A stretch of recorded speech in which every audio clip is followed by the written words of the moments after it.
బాణలు తీసుకొని ఒక 2 spoons oil వేసి, ఆయిల్ హీట్ అయిన తర్వాత ఎండుమిర్చి వేసుకున్నాను. నేను 2 బీరకాయ ముక్కలు తీసుకున్నాను. అంటే 2 బీరకాయలు ఇలా ముక్కలు చేశాను.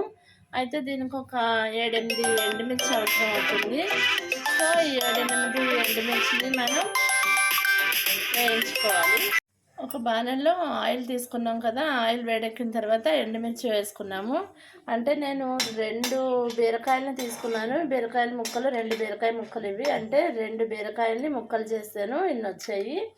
సో వాటికి ఒక 7, 8 ఎండుమిర్చి అవసరమైంది. 7, 8 ఎండుమిర్చి ప్లస్ ఇప్పుడు ఆ ఎండుమిర్చి కొంచెం వేగిన తర్వాత మినపప్పు వేసాను, మినపగుళ్ళు.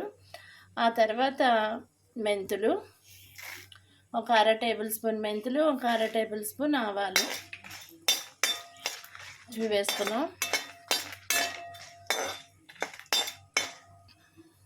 ఇవి కొంచెం బ్రౌనిష్గా వచ్చిన తర్వాత, గోల్డెన్ కలర్ వచ్చిన తర్వాత అప్పుడు మనం ఈ తరిగి పెట్టుకున్న బీరకాయ ముక్కలను కూడా వేసి నూనెలో వాడ్చాలి. సో ఇవి వేడైన తర్వాత చేద్దాం. చూసారా, అలా గోల్డెన్ బ్రౌనిష్ వచ్చిన తర్వాత ఇప్పుడు మనం తరిగి పెట్టుకున్న బీరకాయ ముక్కలు ఉన్నాయి కదా, ఇవన్నీ కూడా తీసి అందులో వేసేయచ్చు. చూసారా, గోల్డెన్ బ్రౌనిష్ కలర్ వచ్చింది. ఇప్పుడు మనం ఈ ముక్కల్ని తీసి ఇందులో వేసేద్దాం. నేను ఎండుమిర్చితో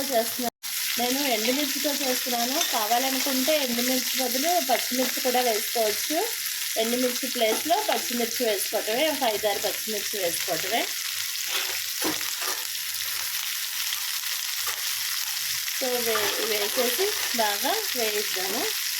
అవి బాగా వేగిన తర్వాత మనం కొంచెం చింతపండు, సాల్ట్ కూడా వేసుకోవాలి. వేసుకొని అవి చల్లారిన తర్వాత మనం మిక్సీ పట్టేస్తే బీరకాయ పచ్చడి రెడీ అయిపోతుంది. టేస్టీ అయిన బీరకాయ పచ్చడి. నూపప్పు ఇవన్నీ కూడా వేసుకోవచ్చు. అది నేను ఆల్రెడీ ఒక వీడియో చేసి పెట్టాను, వీలుంటే ఒకసారి చూడండి. బీరకాయ, నూపప్పు ఇవన్నీ కలిపి వేసింది కూడా, వేరుశనగుళ్ళు ఇవన్నీ కలిపి కూడా ఒక వీడియో చేశాను. ఇది ఓన్లీ ప్లెయిన్ బీరకాయ పచ్చడి, చాలా టేస్టీగా ఉంటుంది. ఫస్ట్ బీరకాయ పచ్చడికి ఫస్ట్ మనం ఒక బాణలు తీసుకున్నాము. కొంచెం 2 టేబుల్ స్పూన్ ఆయిల్ వేసుకొని, ఆయిల్ వేడెక్కిన తర్వాత ఎండుమిర్చి, నేనంటే 2 బీరకాయలు తీసుకున్నాను, వాటికి సరిపడే 7, 8 ఎండుమిర్చి తీసుకున్నాను. అవి కొంచెం బ్రౌనిష్ వచ్చిన తర్వాత మినపప్పు, ఆవాలు, మెంతులు ఈ 3 కూడా వేసుకొని అవి కూడా వేగిన తర్వాత ఈ బీరకాయ ముక్కలు వేసాను. ఇది కూడా బాగా మనం ఈ నూనెలో వేగిద్దాము. బాగా వేగిన తర్వాత అప్పుడు చింతపండు, సాల్ట్ వేసుకుందాం. చూసారా, ఆయిల్లో బాగా మగ్గిపోతున్నాయి. ఫస్ట్ మనం చూడండి, బీరకాయ ముక్కలు ఎన్నో చాలా ఉన్నట్టు కనిపించాయి. ఇప్పుడు చూడండి, మగ్గిపోయిన తర్వాత ఎంత తక్కువ అయిందో. పచ్చడి కూడా చాలా తక్కువే అవుతుంది. సో తినేవాళ్ళని బట్టి ఎన్ని బీరకాయలు కావాలో చూసుకొని ముక్కలు కట్ చేసుకోవాలి. సో ఇది బాగా మగ్గనివ్వాలి. మగ్గిన తర్వాత లాస్ట్ మనం చింతపండు, కొంచెం సాల్ట్ తగినంత వేసి చల్లారిన తర్వాత మిక్సీ పెట్టేద్దాం.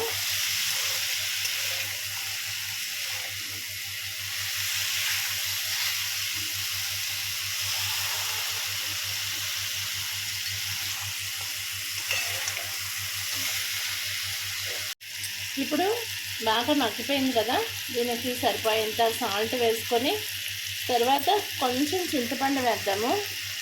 ఎక్కువ అవసరం లేదు, కొంచెం ఒక చిన్న రౌండ్ బాల్ అంతా చింతపండు వేసి ఒకసారి మళ్ళీ తిప్పేద్దాము. ఇది చల్లారేంత వరకు ఉంచి తర్వాత మనం మిక్సీ పట్టేయచ్చు. సో బీరకాయ పచ్చడి రెడీ అయిపోతుంది. చూసారా, బాగా మగ్గింది. సో ఇంక మనం స్టవ్ ఆపేద్దాం. స్టవ్ ఆపేసి చల్లారేంత వరకు వెయిట్ చేసి, చల్లారిన తర్వాత మిక్సీ పెట్టేద్దాం.